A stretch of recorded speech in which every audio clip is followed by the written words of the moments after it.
From law school to a 150-person firm with Mike Morse, episode 144. Are you ready to make your law firm a profit-generating machine that will free up your time and skyrocket your impact? With more than 2 decades of business growth experience and having proven that you can be successful while prioritizing your family and your impact, introducing the Profit with Law podcast. I am your host, the creator of the Firm Differentiator 10X Effect, Moshe Amsel.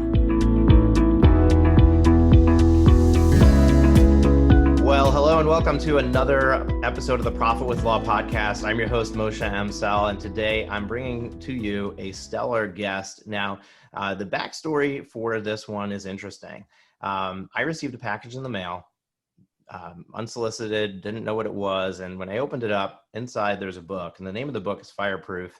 Along with the book was a really nice note. And I have to say, I was impressed with the business card that was with it. Really, they didn't skimp on the cost of that business card, nice and thick. And really the whole package stood out to me. But more importantly than that, the name Mike Morse, the author of Fireproof, who's with us today, came up in conversation with my coaching students multiple times after receiving the book.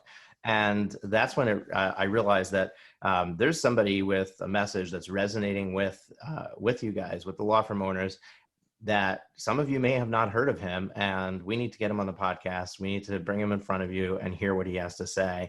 So let me just tell you a little bit about Mike in their words, his words, his office. Attorney Mike Morse owns and operates Michigan's largest personal injury firm specializing in car, truck, and motorcycle accident cases. He founded the firm in 1995 and has led his team of 150 legal professionals in winning over $1 billion for his clients. That's a lot of money. Mike lectures across the country on the practice of law and how to build a successful law firm. He's a member of the Michigan Association for Justice, the State Bar of Michigan, and the American Association for Justice. He's also involved in many organizations and charities, including Project Backpack, a program he founded that provides free backpacks and school supplies to students most in need. I love that. Mike's a native of Detroit, Michigan, and a graduate of Harrison High School in Farmington, Michigan. I'm going to skip the education part and just talk about in his free time. Mike loves to explore new restaurants, travel, and spend time with his 3 daughters. Mike, I have 5 kids. When I got married really young, I had 3 daughters, and then got divorced, got married again. And then with my wife, now we have a son and a daughter as well. So when I hear somebody has 3 daughters, I have that instant rapid connection, which I forgot to mention to you in the green room before the show. But Mike, welcome to the show. Thank you so much for having me. Really appreciate it. Now you just taught me the trick. If I want a boy, I got to find another wife. Oh, is your wife behind you anymore? No. She's left the room. Yeah, you know what? I guess you got to change the ingredients if you want a different a different dish. There's a big age gap in my kids as well. So my oldest is 21 and my youngest is 3. So we've got a very interesting household. Interestingly, my 21-year-old Mimi, she's here on my team. She actually coordinates the guest appearances on the podcast, among other things, studying in college to be an editor. So it was a very natural fit for her. And that's one of the beautiful things of being a business owner, is being able to provide opportunities for your kids if they want to get started within your own company, or even watch what you do to give them insight on how to get a leg up in society. So Mike, let's just start with just an intro to the audience. I gave you the canned one, but why don't you give us the broad strokes of how you got into law and how you ended up becoming this number one personal injury firm in Michigan? Yeah, well, it's an interesting story. So my father was an attorney, and I used to go to court with him and go to his office with him on Saturday mornings. And it was like the most fun thing I can remember from my childhood. And we'd spend lots of good time together. We would drive 20 minutes down to the city of Detroit, and he'd get me breakfast. And it was just a wonderful time. And so I think I always knew I was going to be a lawyer. And I went out to the University of Arizona for college, but I knew I was coming back to Detroit. A lot of my friends stayed out west. I came back to Detroit so I could one day be my dad's partner. Went to law school right in the city of Detroit. Used to study at my dad's office, after school. He would help me with the complicated cases. And unfortunately, during my first year of law school exams in May, during the exams, he suddenly died of a heart attack at age 49 years old, which left me wondering, do I want to be a lawyer without him around, which kind of went away within a couple of days. And I realized, this is my calling. I want to follow in my dad's footsteps. I want to help people. So finished law school, got a job, learned how to do, my first job was doing personal injury, and learned how to do that pretty well. I was pretty successful in those short 3 years and getting cases, trying cases, settling cases. I just had I don't know if it was in my DNA and my blood that I was just good at the beginning. And then 3 years into it, the law firm that I was working for decided to fire me in the middle of a Friday lunch. And I had no cases. I had no job. I had nothing. I'm in my 20s. I'm getting married the following year. And I had to reinvent myself. So I hung a shingle. September 21st, 1995, I hung a shingle. And I did everything that a good entrepreneurial lawyer would do to get cases. And I could spend an hour just telling you what I did, but I managed to get cases. I managed to convince people to give me their cases, even though I was a 3-year lawyer. I tried other firms' cases. I didn't get paid unless I won, so I had to win, and I figured out a way to win, and I did win. I was able to put food on my table. I was able to keep clients happy. I impressed other lawyers in the community. They started sending me cases. A guy who I mentioned in my book, throughout the book, Fireproof, is a guy named, not his real name, but we call him Sid in the book. He sent me 60-70% of my cases for 10 years. I was sending him $4 million a year in referral fees. It was a fabulous relationship. Nobody knew who I was in town, which was fine by me. And then in 2011, he came into my office and basically fired me again, another firing. And then I was down to 25% of my cases. 3 years before that, my office building burnt down. So lots of fires, lots of firing, hence the metaphor for the book, Fireproof. And during this process, I hooked up with Gino Wickman, who wrote Traction, which is the book right behind you. And Gino's been my personal coach for 13 years. I've spent hundreds of hours with him learning the EOS system, learning how to run a business.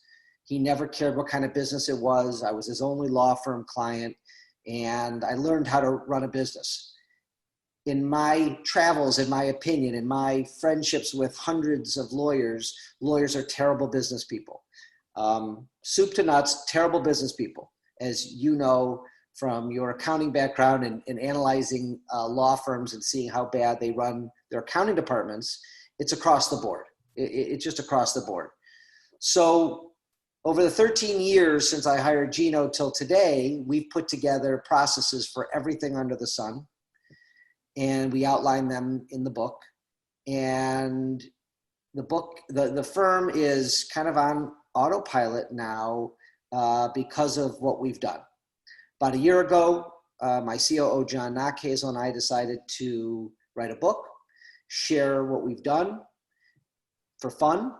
All the money goes to charity. It was not a money play. It was just, okay, let's write a book. We've really done something special here from all the law firms we've talked to. And that was the impetus of writing the book. We wrote it, came out a few months ago, and it's selling like hotcakes. I'm getting emails every single day from people around the world telling me that this book has changed their law firms. It's changed their lives. They've had epiphanies and these aha moments that they wouldn't have known but for this book. And then I've sent them to read other books like Traction and other things like that.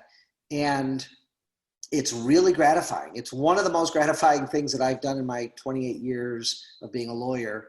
And, getting to come on podcasts like yours and teaching is just super fun, meeting lots of nice people.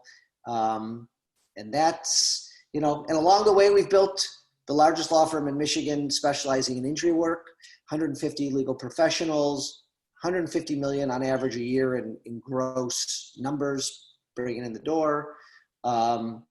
And it's still going. It's still going great. COVID's definitely, given us a black eye this year, as it's given everybody. But because we're fireproof, we're also COVID proof.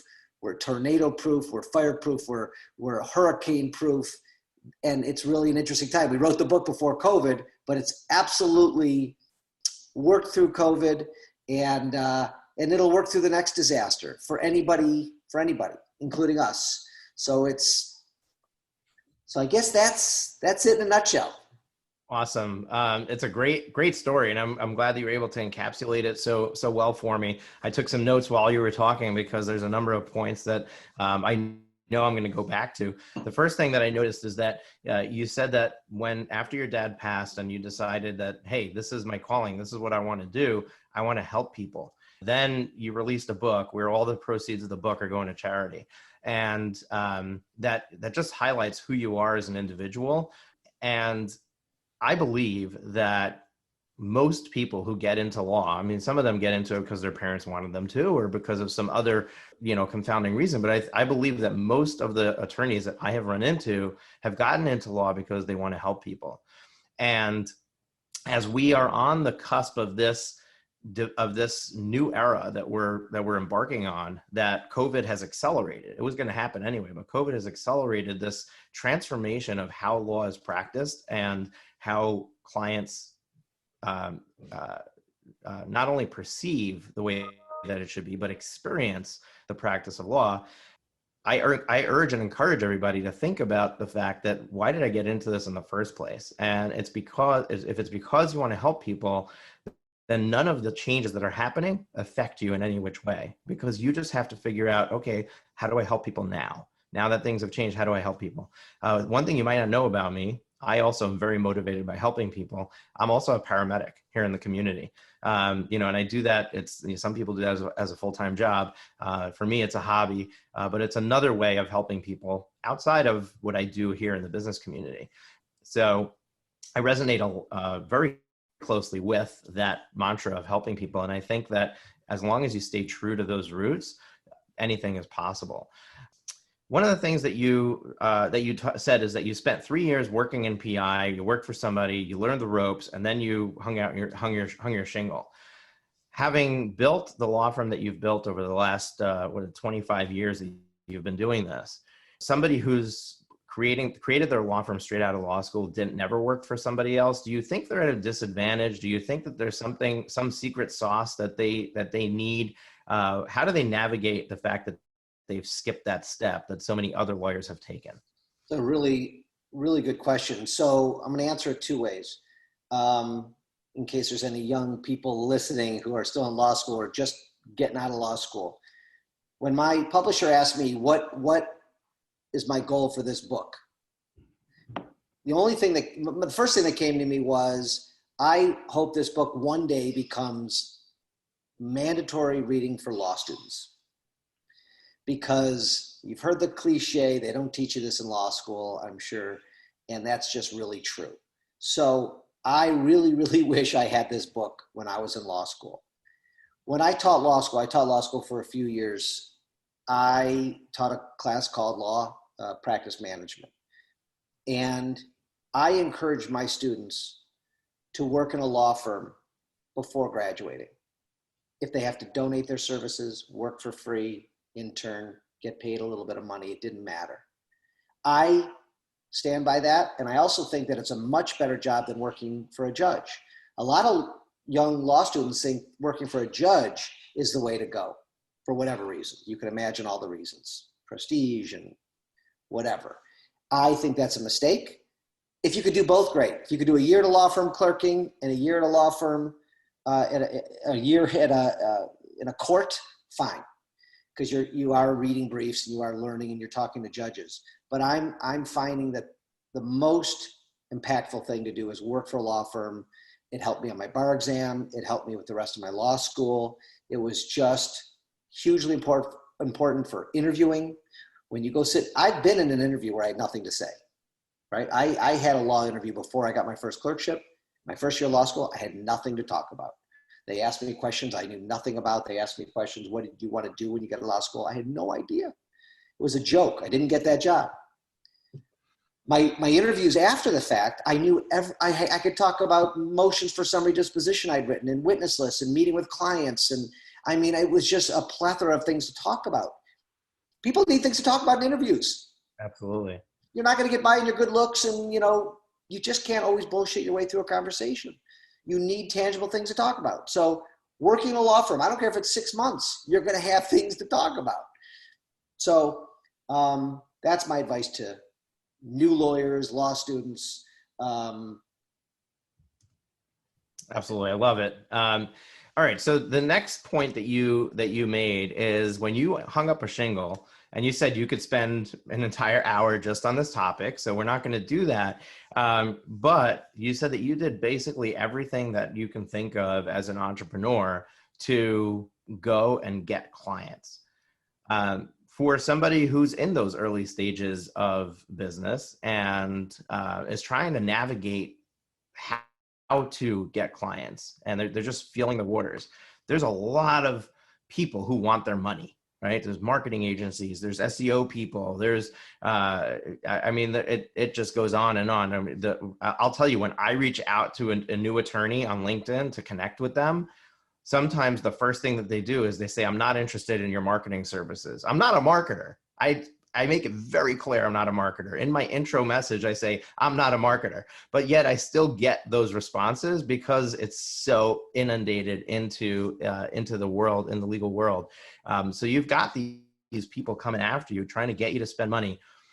What is your best advice for somebody who's just starting out on how they should, I'm guessing it's kind of like guerrilla marketing tactics that they need to take, where they can just go and hit the ground and get new clients through the door? So as you're asking this question, lots of things are flooding into my mind. In 1995, when I was desperate and didn't have a case, there's no such thing as the internet. There's no such thing as, I don't even know if we had email back then. Well, we did, because that was when I started my career in IT. So I know we had email, but we didn't have social media. Dial up a 56K modem to get it. Right. We didn't have social media. We didn't have LinkedIn. We didn't have paid ads. We didn't have any of that. So yes, guerrilla marketing. I read every book I could get my hands on guerrilla marketing. And that was the start. But Moshe, I did things such as I set up a table at a flea market with a sign, free legal advice. I gave away services. I knocked on every door. I made every phone call. I cut fees. I took a divorce case. I took a criminal case. I took assignments from the courts. I offered to work for free. I offered to try cases for free. You pay the fee, you pay the costs. I'll try the case. We'll split the fee at the end. I'm getting training on their dollar, and I'm doing a really good job because I'm conscientious and I prepare. So again, that's it. If you're asking me the question for today, it's still the same. It's guerrilla marketing. Social media is still free, unless you watch the Social Dilemma movie, and it'll convince you it's not free. Have you seen this movie yet? No, I haven't, but I could tell you that it definitely is not free because it sucks you in and it takes your time, and time is money. The premise of the movie is we're the products. People type it. So you should watch that with your children. Everybody out there should watch The Social Dilemma. But social media is ostensibly free. You can create content for free with your cell phones. You can create a presence. You can give back. You can answer questions. You can connect with people in meaningful ways. And it starts from there, right? It starts from making connections. I get 50 emails from LinkedIn a day. I've never hired anybody off LinkedIn ever. It's because there's too much of it. It's too much of a flow. So you got to figure out a way. I mean, and everybody has those messages set. The second you accept them as a LinkedIn connection, the second you get the stock email, and so if I do that once a month, I get 50 messages once a month, and they're all the same. I can't read them all. I don't want to read them all. So that's not my best tactic. And so it's guerrilla marketing. It's grassroots. It's, you know, if I sit with somebody, I say, all right, tell me about your life. Oh, you're a paramedic? Okay. How many people you work with? 20. Okay. You know, and are you in a church? Are you in a synagogue? Are you, tell me about your friends. Tell me about the sports you're in. They have connections. They have a world. They have a gym they go to. A lot of people are reluctant to give out those cards. And I don't get that. Like, if you don't ask or tell people, if you're friends with your dry cleaner and you don't tell that dry cleaner what you do, when they get in that car accident, they're going to call the guy on TV. So, you know, you have to be able to you have to be able to ask for the business and ask to let people know what you do and educate them. And without that, you better go work for somebody, because you're never going to be entrepreneurial. And not many lawyers are entrepreneurial. A lot of lawyers have to work for people for a while. And I find that, and that's okay. Not everybody is a visionary or an entrepreneurial lawyer, as I like to call it. And those people are going to have a lot of trouble getting cases. Hope that answers that. Yeah. What's your view on hiring somebody for sales instead of the attorney doing the selling? So you're asking me, I have a large budget. You have 150 people in your firm. So I have a CIO and a CMO and a CFO and a COO, and most law firms don't. So, you know, it's a good question, but, you know, I get the question all the time. When do I need an office manager? When do I need to hire a COO? When do I need a HR? I have an HR executive, you know, when do I need this? And it's when you can afford it, when you're big enough to get that. The first 12 years of my career, I was the CMO and CFO and COO and CIO and all that kind of stuff. So if you could afford a CMO, Chief Marketing Officer, absolutely do it. But that's a luxury that most people don't have. And, you know, I would read about it. If you could hire a fractional one, do so.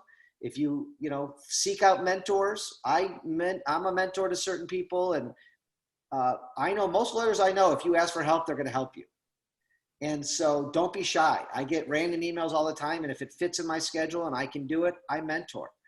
And so, you know, you just got to be scrappy, right? You just got to be scrappy out there. Absolutely. You know, it's interesting because you learned a lot from your dad, and a lot of your roots are based on what you experienced as a child. And I'm in the exact same boat as you, but different in a way. So my father also was very entrepreneurial. He was not an attorney. Your dad was an attorney, and he had his own law firm, right? Yes. Yeah. So my father had a variety of businesses through my childhood. So early on, he was a jewelry salesman, which, you know, he commissioned, I believe commission only. You know, his livelihood was dependent on his ability to sell. But from there, he went into all kinds of weird things. He did gold refining, and he would go to eyeglass stores. Believe it or not, eyeglasses used to have little bits of gold in them. And he would collect garbage bags of old eyeglasses from these glasses stores and then melt them down to produce a little tiny nugget of gold. He had a flower shop out of the house. He did a consignment, a closeout business where he bought stuff that just was not selling, and he would buy truckloads of the stuff, bring it home, and open it up and say, okay, why isn't this selling? And we'd all sit there and try to figure. So one of the things we did was there was a board game, and we opened the box and there was no instructions. And we're like, oh, of course this thing's not selling. All the pieces were loose, thrown around in the box, and it wasn't, and there were no instructions. So we sat around the table, we made up our own game out of it. He typed up instructions, created an instruction book. We repackaged everything into little baggies, so it was nice and neat. Changed the presentation, and he was able to turn around and sell it for 4 or 5 times whatever it was that he bought it for. So that was the kind of person that he was. But what's interesting is that I observed through that. So I learned a lot of my, entrepreneurial knack and coming up with ideas from him. But what I also observed is that he needed to do everything. Like he never thought beyond growing the business to the point where he can bring on staff and have other people do things for him. So he was always a solo person, even now, where he's settled on the same thing for the last, I don't know how long he's doing it, maybe 15 years. He's now a Microsoft Access database programmer, but he still works for himself, doesn't have any employees and just does the work. And I looked at that and I said, I don't want to be like that. I want to build something where I'm not attached to it and not everything is reliant on me. I want to have other people involved in the process. I want to, I want to grow something beyond that. So I set out on a mission of how to figure out, to get beyond myself. And I think that, you obviously have grown, the business to significant levels, compared to where you were. Looking back on it, is there some magic place where it's time for somebody to bring on that first person into the business to start getting help? Is there a sign? It doesn't necessarily need to be a dollar amount. It could be the level of work involved. When does somebody know, hey, I'm ready to bring somebody on? And just to throw one more monkey wrench into it, I talk on the podcast here about a lot of different opportunities you have today of getting help. We're in a gig economy. There is a company, Law Clerk, that matches freelance lawyers with law firms. So if you just need an attorney to handle one case for you, you can go on Law Clerk and match with somebody and just give them the work. We've interviewed somebody who does virtual paralegal services, where you just tell them, hey, I need 10 hours a week of paralegal services, and they hand you a paralegal and you're good to go. We had somebody on here who does virtual assistants that are in your time zone, English speaking, but not in the US. So they're getting a significant discount on personnel, and they can do a lot of the work for you. There's a lot of options as far as bringing on that first person. That's not, oh my gosh, I need to hire somebody for $60,000, $80,000 a year. So understanding that how easy it is to start to bring in somebody into your firm, how do you know you're ready? Well, the simple answer is when you're hitting the ceiling. And basically when you can't do any more. And we all kind of know when that is. And it's not, some people wait too long and they're working 20-hour days and they're going to kill themselves and they don't see their kids and their family. Others see it coming a little bit earlier. And for me, I was killing myself. And I still was able to grow somehow until I finally sat down with Gino and and he taught me, Michael, you can't do it all. You need to delegate way more and you will be free to do other things. Because I was spending time on things that I didn't like to do. And I was spending time on things I wasn't great at. Yep. And so when I took those out of my world and delegated those to a competent individual who was great at them, who loved to do those things, because that's something that I learned from one of my mentors, is that there's jobs that you may hate that other people love. Oh, yeah, absolutely. I will give you one example. It's in the book, but I'm going to give it to you anyway. When I was in my so I have a kind of an interesting two-part career. After the firing, I spent 12 years as a solo, slowly building my firm to about 20 people, but I still was a solo because all 20 people reported to me. And then the next 12, 13 years, delegating, having a real org chart, a real accountability chart, and learning what it was like to delegate, night and day. So one of the things that I couldn't get to my trials and I couldn't get to the marketing and I couldn't get to payroll, writing the checks, was that my clients wanted to talk to me, which is great. I love talking to my clients and I'm really, really good at it. The problem was I couldn't do it all. So my first mentor, who happened to be my father-in-law, said to me, Michael, are you aware that there are people out there who love being on the phone and who love talking to clients and who are great customer service people? I said, no, I wasn't aware of that. I literally didn't put that in my brain. And so I put an ad out, a great ad. I found a great person who fit the bill. She's still with me 17 years later today, and she's still on the phone, and she's still amazing at it. So, and she still loves it, probably. And she still loves it. And, she's going to retire in that position. And so that was a huge aha, a massive one, because, through my coaching and through the consulting and everything I've learned, there were so many aha moments, and I tried to put them all in the book. because I want other lawyers to wake up and say, oh my God, really? Oh my God, I should do that. Oh, that's a great idea. And I think law firms are going to get some freedom out of this. I'm going to see, I want to see the whole country get a, take a big breath after they read this book, which is happening, which is super gratifying, super exciting, because I didn't know, I wasn't born with this knowledge. Somebody had to tell me these things. So, and I just find that lawyers who go from high school to college to law school to practicing law, there's no telling of this. And unless they have a great mentor or they read the right book, they're never going to know. That's why so many law firms are 2, 3, 4 people, because they didn't read the book. They didn't read a book. They didn't have the right mentor. So that's what we're out here trying to fix. Yeah, you mentioned the accountability chart, which is a Gino Wickman traction term. I actually just did an episode 141, profitwithlaw.com/141, folks, if you want to go check it out, called This Chart Will Accelerate Your Law Firm Growth. And it's all about the accountability chart, how to create it, what the value of it is. And it's really, the idea of what I teach my clients is, and I try to teach here on the podcast, is that you need to have a clear picture of what the future looks like if you want to be able to step into that future. And if you can't envision how you're going to be $1 million firm, you're never going to get to $1 million. And if you can't envision what it's going to look like, how everything is going to get handled when you're at that level, it's not going to happen. And what's going to end up happening is the reason you never get there is because you keep putting the wrong people into the organization. They're either not a good match for you or they're not a good match for the seat you're putting them in. Gino talks about the right seat and the right fit. And that's when we hire people here, we go through this process of giving them a core values assessment, making sure that their core values match. At least 2 or 3 of their core values have to match ours. And then on top of that, we give them the Kobe assessment to make sure they're a right fit for the seat.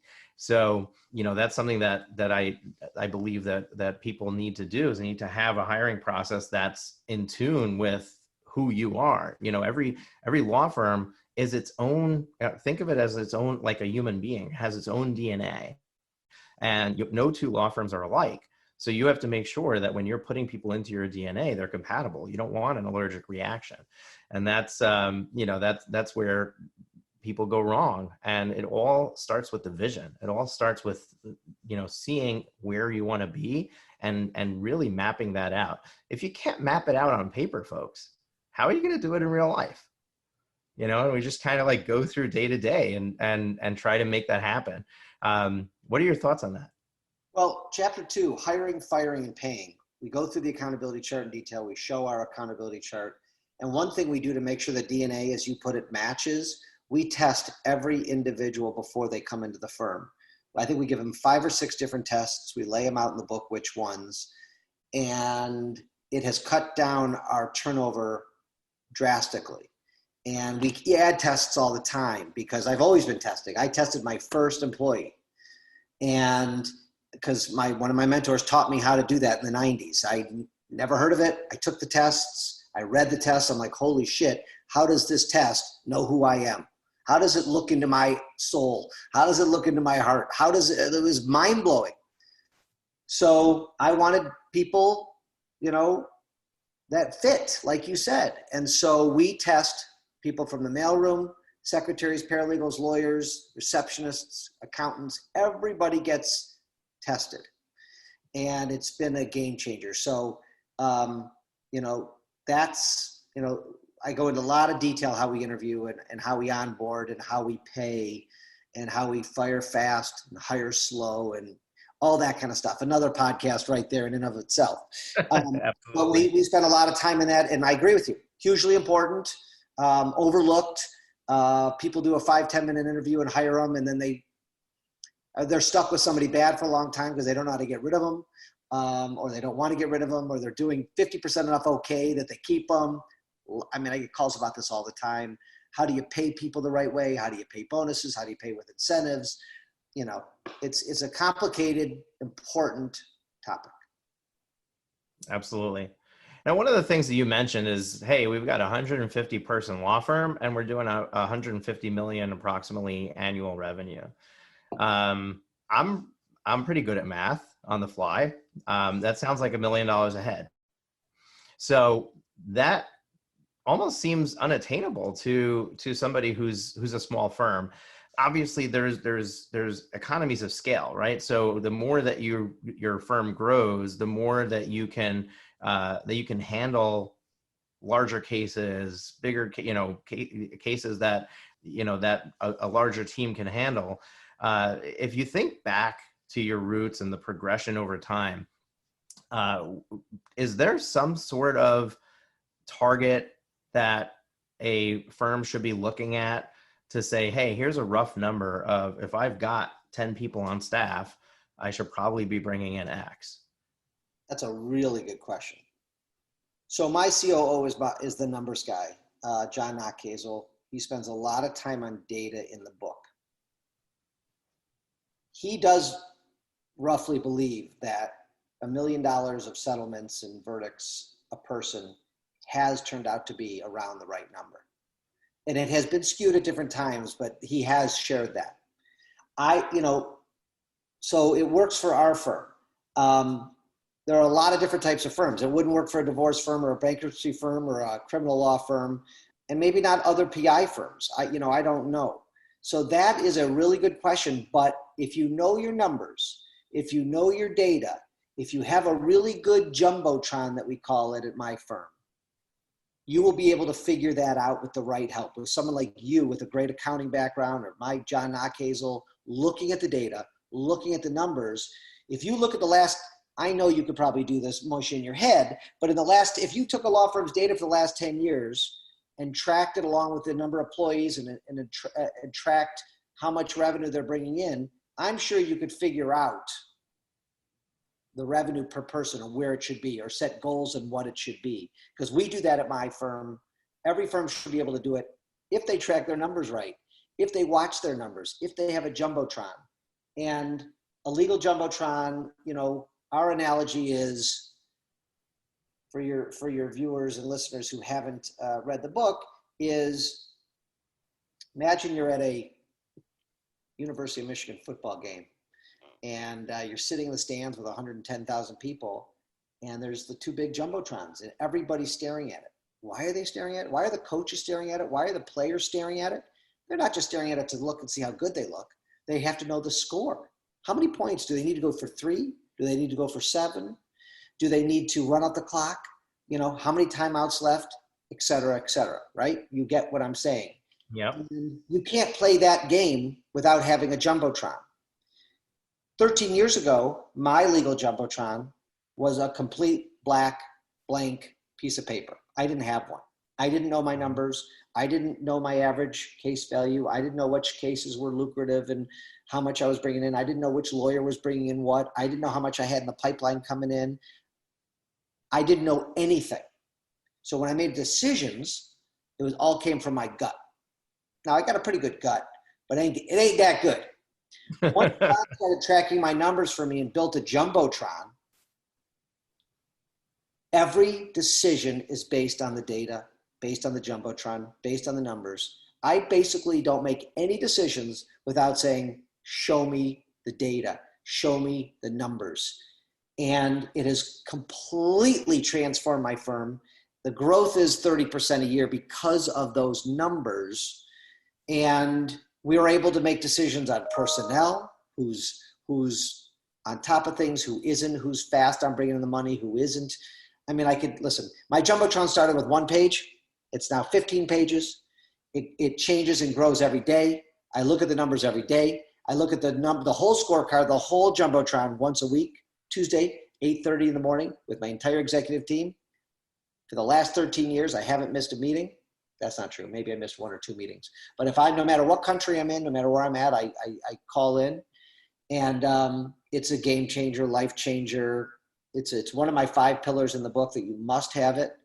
And couldn't imagine talking to a law firm. I couldn't imagine growing a law firm. I couldn't imagine coaching a law firm without that. It sounds like a dream come true. And I know that a lot of law firms know, hey, I need something like this. And they're just kind of like trying to figure out, okay, how do I get it? We here on the podcast, we've dedicated some episodes talking about your key performance indicators, which is what you're talking about, the numbers that matter for you. And they're different for every law firm. But some of them, they're very intuitive, right? You know, I need to get clients. So what's that number? How many clients do you need to get? That's your barometer, right? Are you under that number or are you over that number? If you're under it, then you got to investigate why. Why is what I'm doing not working, or what is working that I need to do more of? And you can pull that back even further. Okay, how many leads do we get? So what's our conversion from leads to sales, and so on and so forth. So I love that idea of a jumbotron. You hit the nail on the head, and you have to know your numbers.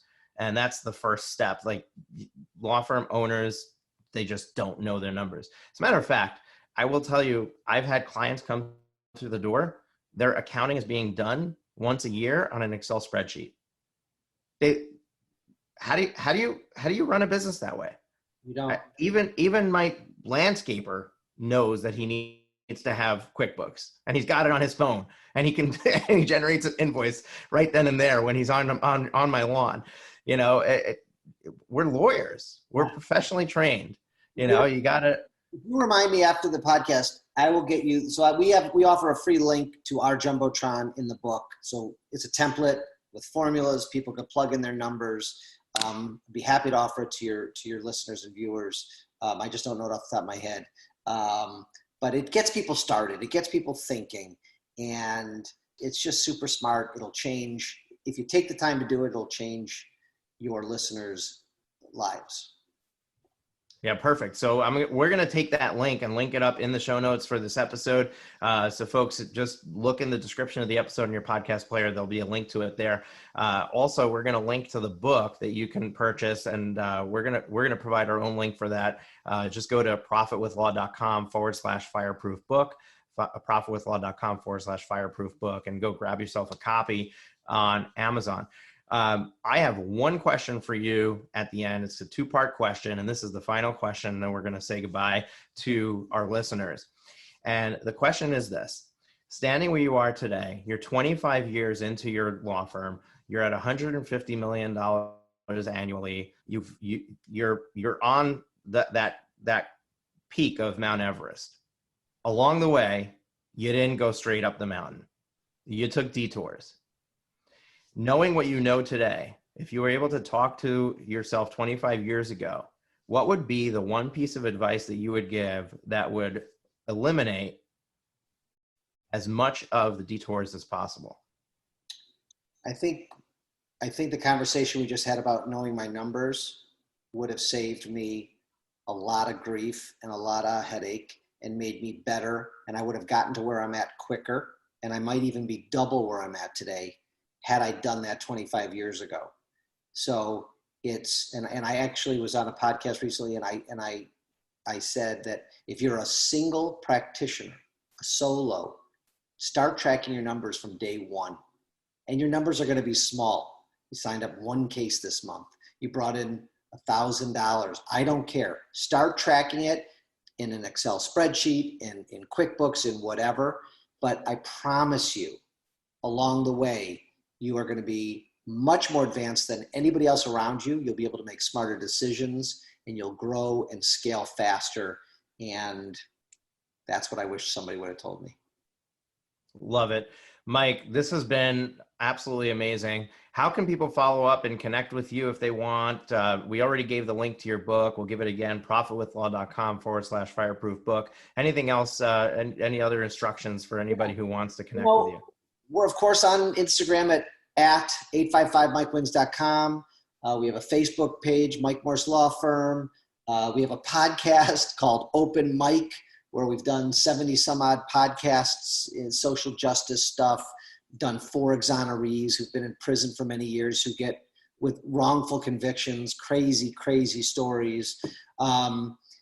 And my personal email, I'll get, you can link this to, it's Mike at 855mikewins.com. If anybody has questions for me, I love hearing from people, and I'll answer the questions if I can, and give you the time and hop on a call, whatever I need to do. This is really fun. So I'll get you all the links, and you seem very organized that you'll be able to list them all for your people.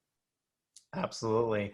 Mike, it's been an absolute pleasure. Folks, I hope you enjoyed this episode. We're here twice a week, every Tuesday, every Thursday. Tuesday, I do a solo episode. Thursday, we have great guests like Mike here on the show. If this is your first time listening, make sure to hit that subscribe button so you get notified every time we release that new episode. And folks, if you've been around for a while and you haven't yet rated our show, other people look at those ratings and reviews to determine whether to listen. And they might miss an episode like this if you don't leave a rating and review. I don't care how many stars you give us, just hop in there and just say it the way it is. However you like this show, write a little text that somebody else can read and can see how, whether or not this is something that you think they should tune into. So Mike, it's been an absolute pleasure. Thank you so much for your time. And folks, we'll catch you on the next episode. Have you been enjoying the show? We sure hope so. To make sure you never miss an episode, be sure to hit the subscribe button in your podcast player app. Next week, we will be back with more valuable resources and ideas on how to break the mold and take your law firm to the next level.